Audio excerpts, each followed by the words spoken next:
All right, good friends, welcome back. Tom Crowley, INN World Report Radio, Tuesday nights and Thursday nights here on the great Logos Radio Network. That was the theme song from the BBC, the British Empire's network television program, The Avengers from the 1960s. We have our own INN World Report Radio Avenger on the program with us tonight, Dr. Webster Griffin Tarpley.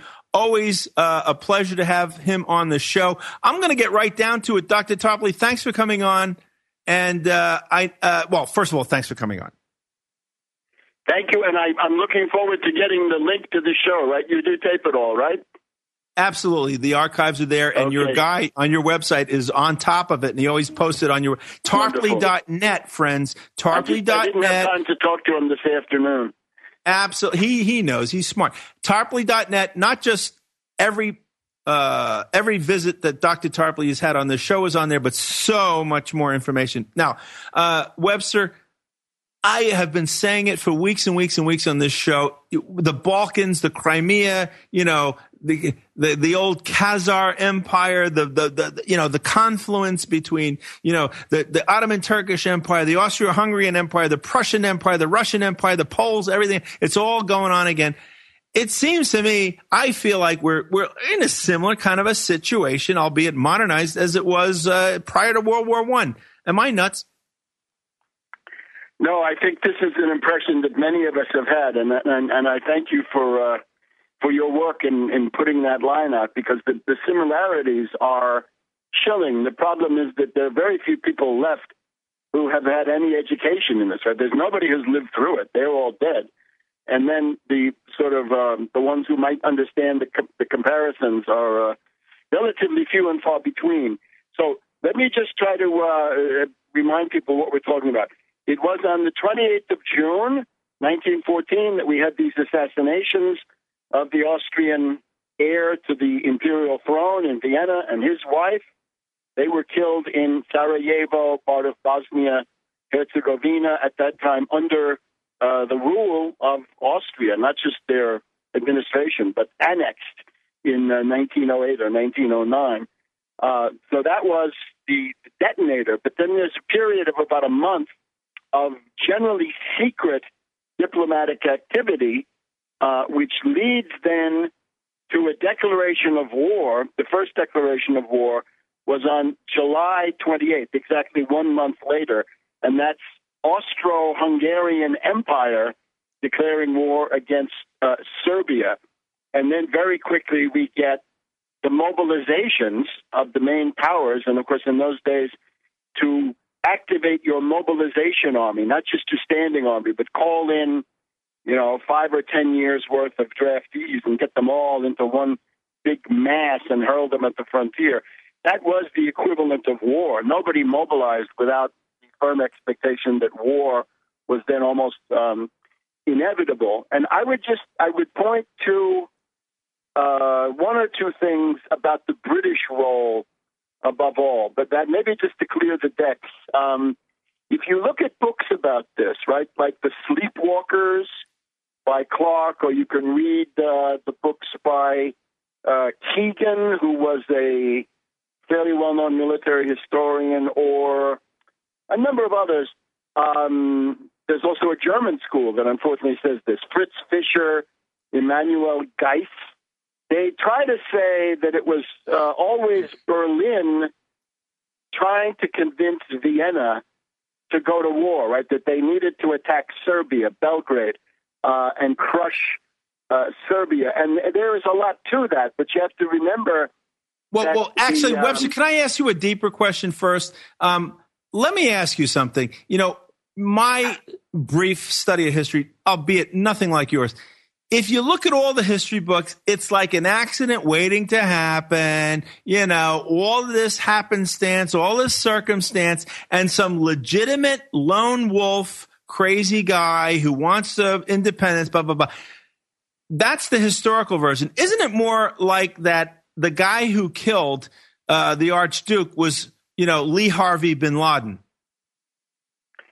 Well, yes, but here's the thing. It essentially takes three components. The first is you've got to have this system of alliances. In particular, you've got to have what's known as the Triple Entente, which is Great Britain plus France plus Russia. And each one of those has to have a treaty, military treaty, naval convention, something like this, each one with the other. This is not a public alliance, but it's a convergence. And above all, there's a secret system of military conventions, pledges, war plans that have been agreed on by the general staffs and by the admiralties of these countries. And that is the personal creation of King Edward VII of Great Britain. Take a look at Tarpley.net. Scroll back a little bit to the end of July. If it's not on the front page anymore, I don't know. But you'll see there this lecture that I gave in 1995, which is all about King Edward VII, known as Edward the Encircler. The Encircler because he successfully encircled Germany and Austria-Hungary. What it meant was that in case of a war, there would be essentially Germany, Austria-Hungary in the middle of things would be faced by Britain and France in the west, Russia in the east, and in addition by Italy and Serbia in the south. And Italy, of course, was theoretically an ally of Germany and Austria, so they had been detached under the influence of King Edward VII. So, can I ask you a quick question about that, Webster? He's the personal author. His idea, his diplomacy, his visits, his arrangements. Edward VII is the beginning and end of war guilt when it comes to creating the preconditions, although he died in 1910, just a little bit before the war began. Right. But you know what? Something else stands out in stark contrast to me about this alignment that you just spoke of. And tell me if I'm correct, but in your Triple Entente, let's start with Great Britain, of course. You've got an empire that's all over the world, okay? The French, they've got an empire, not as great perhaps as the British, but also all over the world. You know, Southeast Asia, North Africa, okay, Haiti formerly, okay, places like that. The Russians, I don't know that they got an empire all over the world, but they're so damn big that, you know, it might as well be, okay? Versus the Prussians and the Austro-Hungarians, comparatively speaking, how global are the empires of Prussia and Austria-Hungary compared to the Triple Entente? Well, they're not. So I think that really doesn't get us anywhere there in terms of causality. The causality requires, first of all, this Triple Entente. And I think it has something to do with containment. Containment. All right, well, go ahead. Encirclement, right? The word was encirclement. Edward the Encircler is the guy. But that once you've got that all set up, which he does by the time that he dies, he also leaves behind a generation of people that are his puppets, his protégés, his network. And this is Izvolsky, the most powerful figure in Russian foreign policy.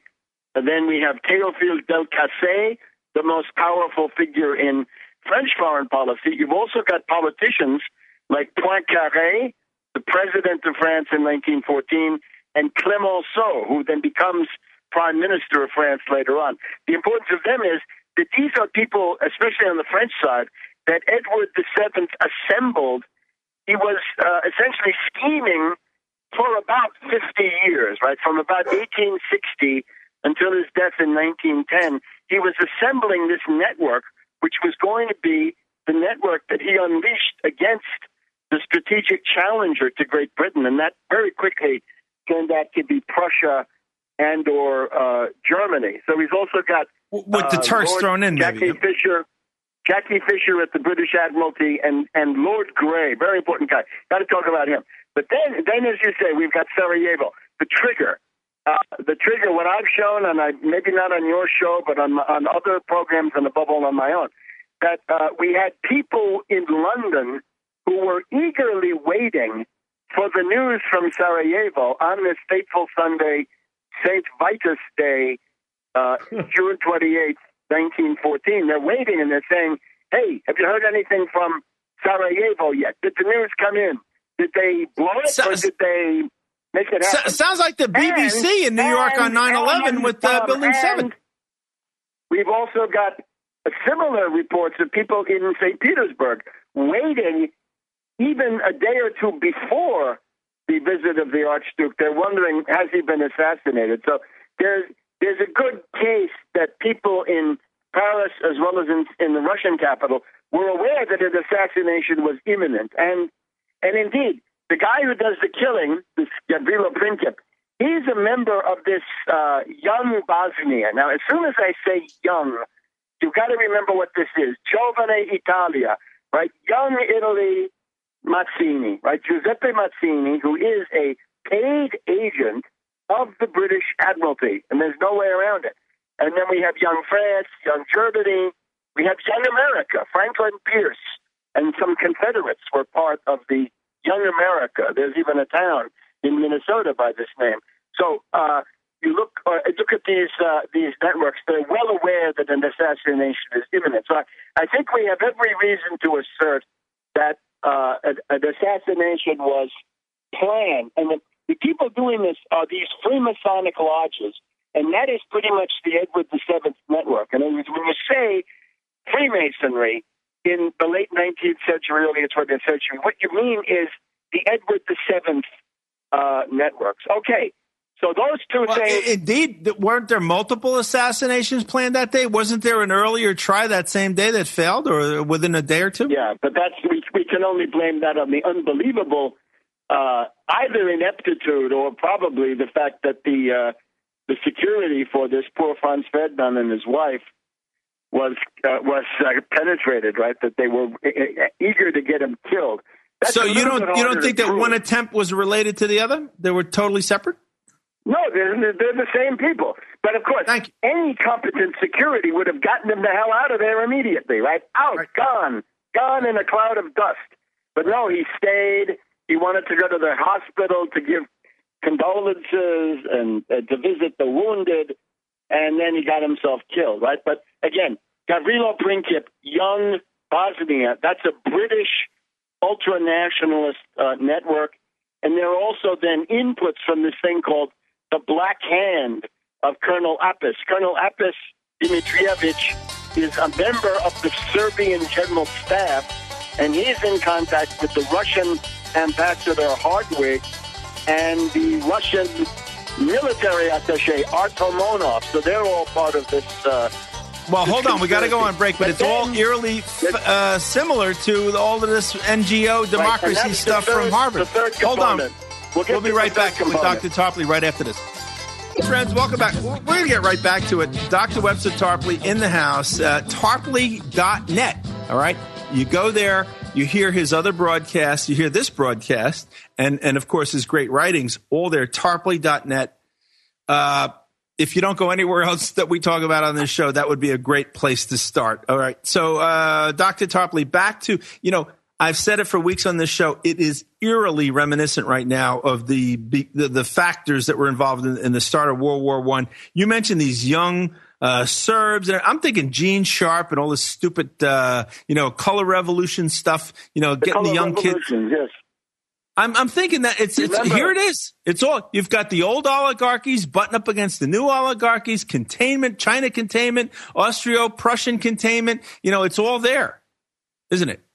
Remember that the slogan in the 19th century was "England supports all revolutions but her own," and it's sort of the. It's the only place that never had a real revolution, and they paid for everybody else's on the continent, didn't they? Well, they had something back in the 1600s. We can go into that, but we can't do Cromwell tonight.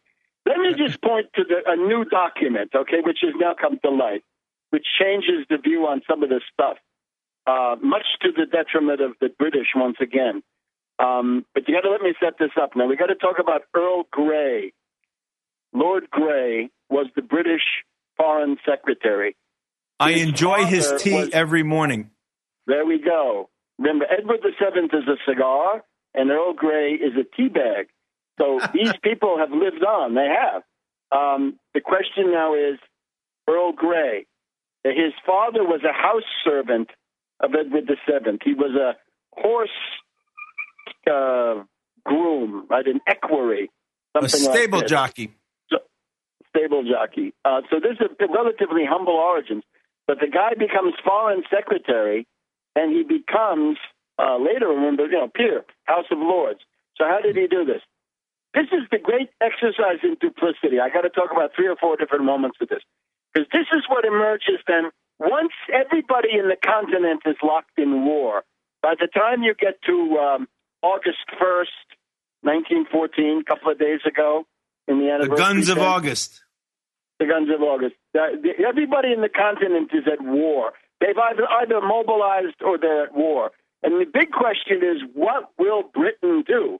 And they had been pretending that they would be neutral. Oh, my God, I've got a dog here who's giving me a hard time. Excuse me. No, it's fine. We love dogs. Take your time with the dog. Dogs. Here we go. All right. So that's the end of that dog. Now, Earl Grey, Britain pretending to be Britain playing coy. They pretended to be mediators, that they were a disinterested party, and they were essentially they came up with 4 different methods to mediate the crisis. All the while, they were preparing to attack because they were going to come in on the side of France and Russia. And here's the interesting thing. Earl Grey had 2 alternatives, and this is actually stated by various people. There's a Russian source who says it, a German source who says it, so both sides. And Earl Grey had 2 choices. If he wanted to avoid war, what could he have done? He could have said to the Germans at the very beginning, don't attack Serbia, because if there's a war, we're coming in on the side of Britain and France, and you'll be in the soup. So make sure it doesn't happen. That would have been one. That would have forced Germany to tell Austria-Hungary, forget it, right? You're not going to get anything this time around. You know? Or they could have called the British bluff. They did a pretty good job of beating Britain up before the United States joined that war, no? Well, yeah, but this is a tragedy for civilization. I mean, there's no, and this is all useless. It's all futile, right? It doesn't help anybody. The other alternative is, because we're interested in war avoidance. I know I am.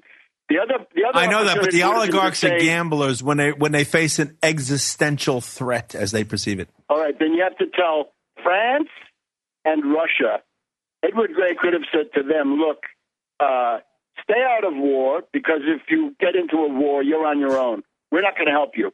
We're not going to come on the continent and bail you out of your lunatic policies. So what you see is, unfortunately, there's a group in every capital that wants a war somehow. The group in Vienna wants a war where Austria rolls over Serbia, and that's the extent of it, nothing more. The group in Russia wants a world war because they want to conquer the Straits, Constantinople, right, the Bosporus and the Dardanelles. The group in France wants a general European war in order to get Alsace-Lorraine, at least that's how they put it. The group in Germany really, they don't want to lose Austria-Hungary. That's really the way I would put it. They don't want Austria-Hungary to leave them in the lurch, and then they're all alone, completely encircled with nothing.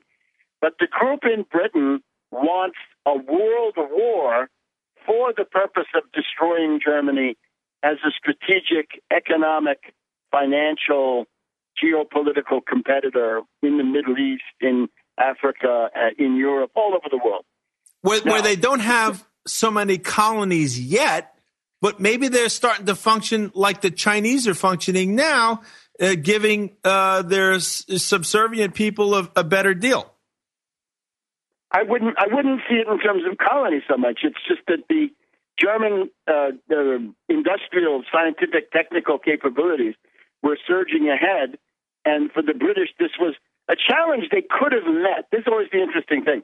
The British could very easily have matched many of those German achievements, but it would have required a change in the social order. It would have required a career open to talent, to ability. It would have required a meritocracy instead of this lunatic aristocracy that they have had and to some degree still have. Right. Now, what's new, right? So Edward Grey, on August 3rd, Edward Grey, I urge people to go and read the speech in the House of Commons. Edward Grey or Earl Grey? He's Earl Edward Grey. I mean, first he's Sir Edward Grey, and then he becomes Lord Grey, Earl Grey, whatever you want, right? Okay. He becomes a peer. You got to remember, every British has 3 names. Huh? Okay. William Petty becomes the Earl of Lansdowne, and then he becomes Lord Shelburne. So you go from Petty to Shelburne, to Lansdowne to Shelburne, right? Watch out. Right. The British are always a moving target. It's very hard to catch up with these guys once they get going. But now, the speech in the House of Commons on August 3rd is a masterpiece of duplicity. Unbelievable. Because he's got to convince the House of Commons that they've got to help France and Russia. At the same time, he's got to convince them that there are no secret agreements that actually bind them. So he's got to say, you should support the war. You should go to war for nothing to do with you. And you should do it to honor secret agreements which do not exist. Secret agreements whose names I cannot mention. Which don't exist, because theoretically they don't exist. Now, here's what we found. As Monty Python would say, V, nod, nod, wink, wink. I suppose. King George V is the son of Edward VII. Okay, by the time we get to 1914, Edward has been dead for 3 or 4 years, and his son, George V, is on the throne. Now, we have to realize that George V was theoretically not supposed to be the first of his sons to get the throne, because he's the second son. He's not the oldest son. The oldest son was this other guy called Prince Eddie, who died in the 1880s. And the short version on Prince Eddie is that he is the principal suspect to be Jack the Ripper. Jack the Ripper, son of Edward VII. And I've heard that fascinating. But listen, the vicissitudes, the tides and the eddies of this show means we got to take a break. We'll be right back with Eddie after this. Welcome back. Tom Kiley, INN World Report Radio. That's Webster Tarpley muttering under his breath in the background. He's just chomping at the bit to get back to it, and I don't blame him, because it's really, really fascinating. We're talking about fortuitously, friends, for several reasons. First of all, as you've heard me say on this show many times over the last few weeks, I feel the world is in a very, very precarious situation. We've got the rebirth of the Cold War, disgustingly. All right, we've got the neocons chomping at the bit for it. We just heard Dr. Tarpley talking about the neocons from 100 years ago who were chomping at the bit for war, okay? And we've got all of that happening right now. And there's been, of course, it's the beginning of August, the guns of August, the beginning of World War I, 100 years ago. Dr. Tarpley, haven't there been some new documents? And how is Europe, by the way, marking this horrible, horrible anniversary? Well, every country has their own view of when it started, and some countries are ignoring it. I think Germany is not paying much attention, perhaps for obvious reasons. But the British and the Belgians consider August 3rd, that is to say yesterday, well, the day before yesterday now, right? August 3rd is the day they consider to be the opening guns, and that's because that's when Germany entered Belgium on the 3rd of August. And the British then seized upon that. Sir Edward Grey seized upon that, right? That was unbearable, right? And that this was something that was propagandistically saleable to the poor, deluded British population, that there were German atrocities starting up in Belgium. It's clear that if Germany had not like the German invasion of Poland only a few years later. Well, no, I mean that was real. This is largely a fraud in the sense that the British and the French would have violated Belgium within a couple of hours if the Germans hadn't. And Grey considered that it was Christmas for Grey when Germany invaded Belgium, because that gave him the issue that he needed. And that's what we have to talk about. The British marked yesterday by having the lights out hour. They turned out the lights at the House of Commons, that Millennium Ferris wheel that they have, many public buildings. They turned the lights out for an hour. And this is to recall the speech or statement by Earl Grey where he says, the lights are going out across Europe we will not see them again in our lifetime. Now, this is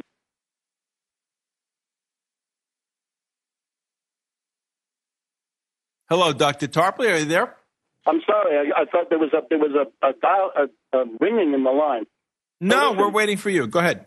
Okay, fine. So yesterday they had this lights out. Now remember, when an Englishman says Europe, that doesn't mean England. That means Europe. It means Wags begin at Calais, right? It means over there. So it means what everything Gray but was really England. doing, I think, he was gloating. He was saying, aha, over there on the continent, the lights are going out, and we won't see them re-illuminated again in our lifetimes. But what does that mean to us? That's not our problem. Remember, the British have a very peculiar view. The famous headline is, one night there was a tremendous fog in the English Channel, and the headline in the British papers the next day was, fog blocks channel, continent isolated. Well, of course, the rather larger side is the continental side. That's pretty good. And let me guess, during that fog, Jack the Ripper was having a good time.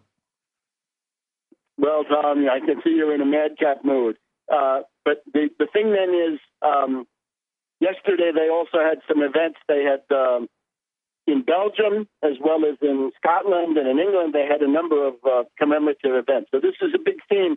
If you were a devotee of the BBC, right? This was their big theme for yesterday. The French treated it as beginning. You know what, Dr. Tarpley, if I may interject just for a second, these anniversaries actually are, sort of momentous right now because, we also just had the anniversary of the end of World War II, and it was marked in places like the Ukraine and Russia where they had tremendous sacrifice, way greater than the American army and or the British and the Allies faced in Western Europe. So these anniversaries are no joke, are they? Well, we also have the Civil War, but let's leave this aside for the moment. The news. What's the big news? The London Daily Telegraph, right? The brainwashing of the British upper middle class, I suppose by now. They have a diary from a relative of this guy, Sir Edward Grey, the Foreign Secretary.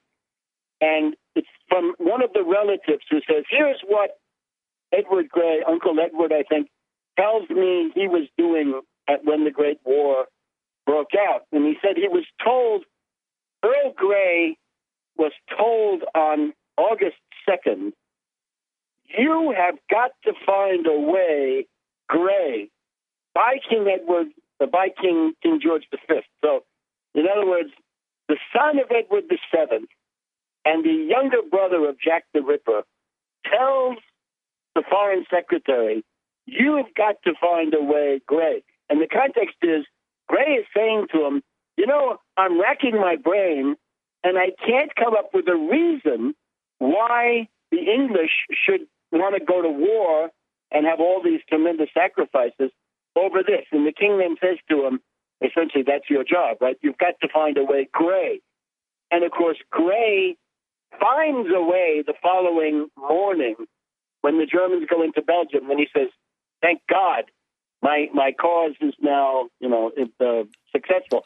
It is interesting, though, that in the afternoon of this August 2nd, the same day the king says, you've got to find a way to convince people for war and carry the House of Commons with you, that afternoon, Grey activated the naval convention between Britain and France by which the French would transfer their entire fleet into the Mediterranean so they would deal with the Austria-Hungary Navy in Trieste, Italy. That was their port, because the Austrians were thought to want to have an attack into southern Russia through the Black Sea, right? The areas that were Ukraine, right?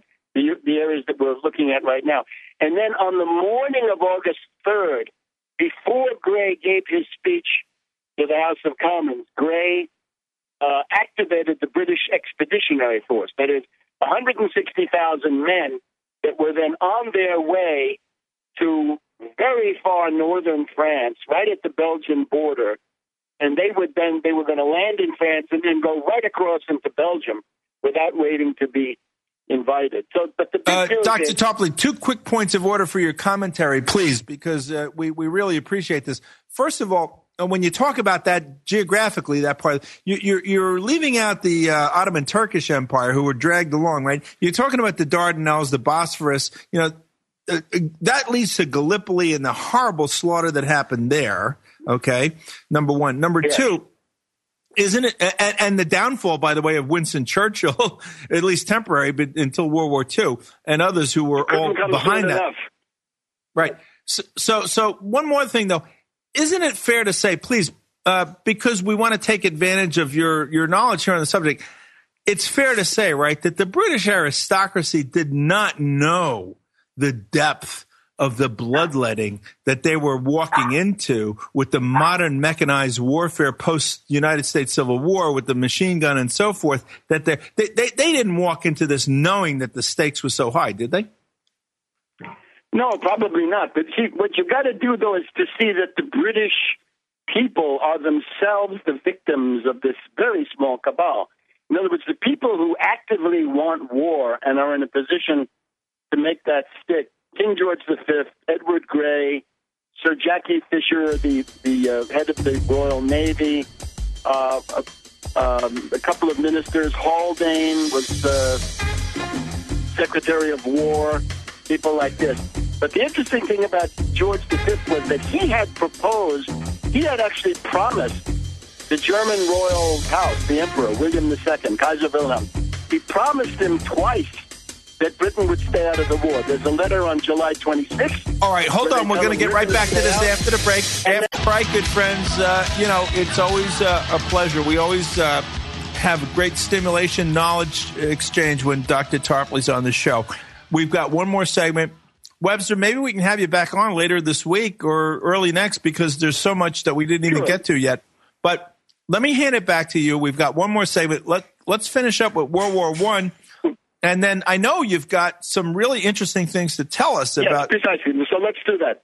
Let's go. But the question arose about the British ruling class, right? And the problem is, of course, they were decimated on these, fields of Flanders, which was the British sector, right? These battles of Ypres and Passchendaele and such places, right? The British had huge losses. Now, did the British oligarchs know that was coming? I guess they did not. You got to remember, their history was the British put an army into Europe with Wellington, right, at the time of Napoleon. And, they had a lot of those were Scottish Highlanders who got killed, right? That was their cannon fodder, right? The poor Irish and the Scots were used by the British for that. But then, of course, since the officers were all from the upper class, the aristocracy, number of them got killed. So now here's the thing. You go through the whole 19th century, you have the Royal Navy, which does not really have any huge battles, and then you've got a very small colonial army, which is in India, but they did, for example, they sent an expeditionary force into Afghanistan, which was totally annihilated, right? Remember, one guy got out because the Mujahideen wanted him to be able to tell the story. So this is the fascinating. Hence the famous expression, Afghanistan is easy to go in, but hard to get out, right? Yes, I suppose so. So I think that's at least some idea. And you got to remember that the clique that's imposing war is a tiny, isolated group. Again, it's the Edward VII network and a few more. But the neocons of their day. They also have the media, right? They have the Fleet Street, the press. In particular, yellow journalism, jingoism is coined at that time, no? The guy's name is Lord Northcliffe, and he's got all the papers. And they have a huge industry, a cottage industry of scenario novels, how the Germans are going to invade England, with ships, with dirigibles, with balloons, with airplanes. As soon as you have Blériot flying across the English Channel, they have that. Right. All right, so they have all these things. With the subtitle being how the Hun is going to impregnate our women and dilute the master race.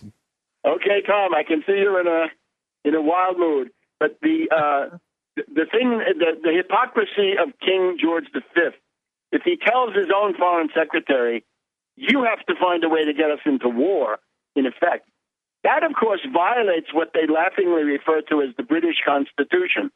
Right? Now, once they say Constitution, You want to say, well, can I see it? Where is it written? Oh, of course, it's not written. It's a bunch of precedents. The Magna Carta. The Magna Carta, yeah. And then there are secret precedents that you can't see. And the Magna Carta is not what you think it is. It's a charter for civil war. That's what the Magna Carta is. All right. So we just remember that George V had posed as a neutral mediator and had actually assured the German Emperor William II on July 26th and I believe on July 29th. And July 29th is important. In other words, even after Austria-Hungary declared war on Serbia, and even after Russia had started a lot of warlike noises anyway, George V is willing to write to a member of the German imperial family saying, we will not be a part of this war. We are going to mediate. And this was fed to poor, deluded Kaiser Wilhelm, who was not so much the monster that people think as a fool, a weak, deluded, suggestible, erratic, unstable individual. All right, so we have all this. Now, the other date, which can then lead us into the modern time, on the 2nd of August, when things got ugly, Germany looked around and they said, who could our allies be?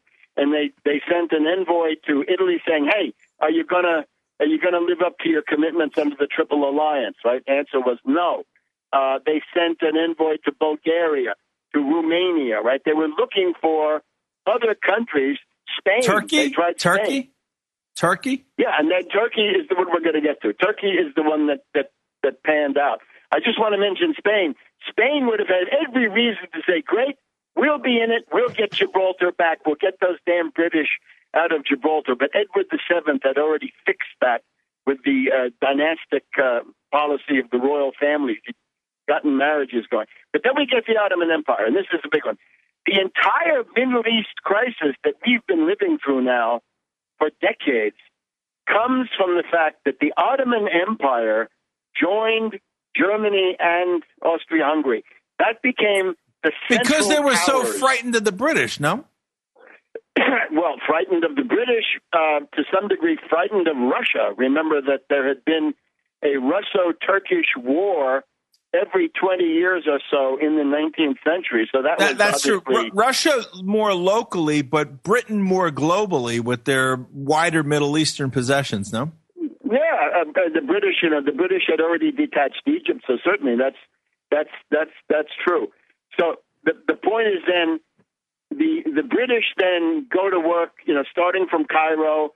The British have their, if you've seen Lawrence of Arabia, right? They get up to Damascus, and Lawrence of Arabia organizes the tribes of what was called Hijaz, Saudi Arabia, and got to remember that desert goes up into what is today Iraq, Jordan, places like this, and that then leads to the so-called peace to end all peace, which is the Sykes-Picot Agreement, a British-French agreement that the French essentially get Syria and Lebanon, and the British get Iraq, Jordan, Saudi Arabia.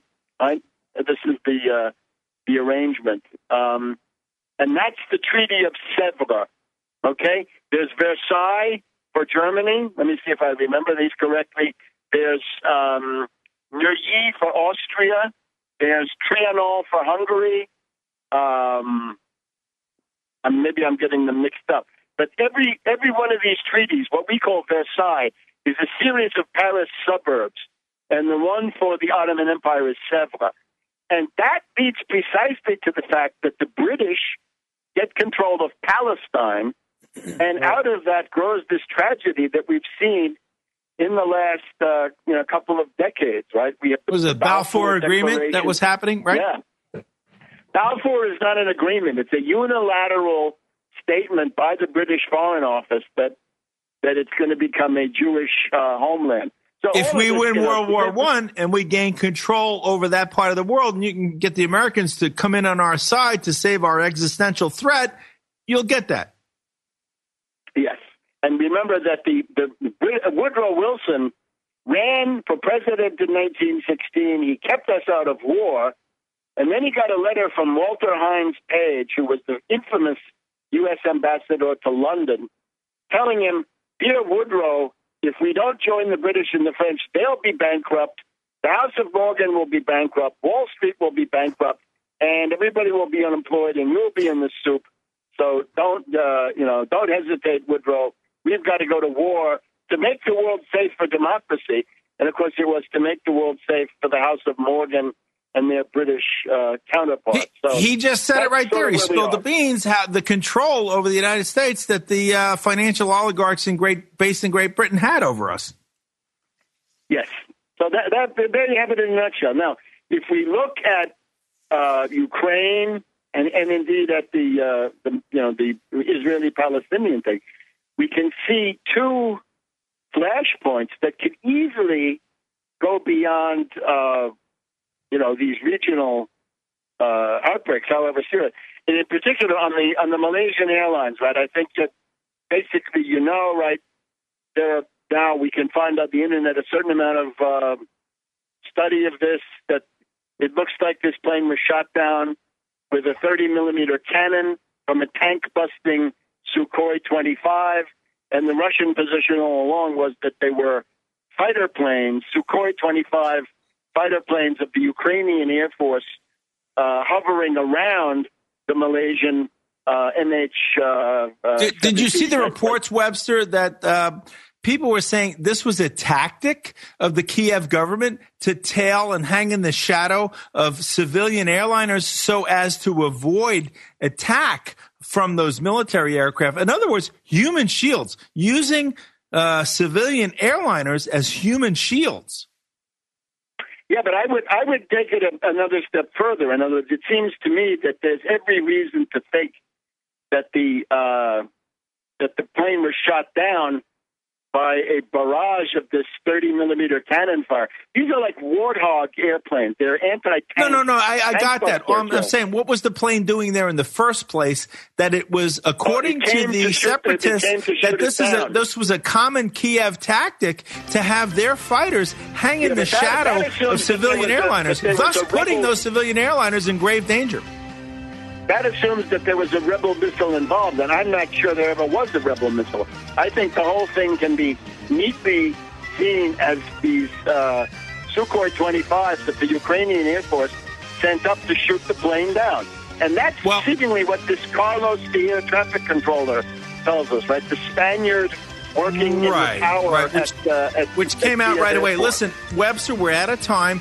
Will you come back on our next program on Thursday night to continue? Because we've got a lot to cover yet. We didn't even talk about North Dakota or New York City or New York State. This week won't work. I'm sorry. It has to be next week. But let's a week from tonight. Okay? 1 week from tonight.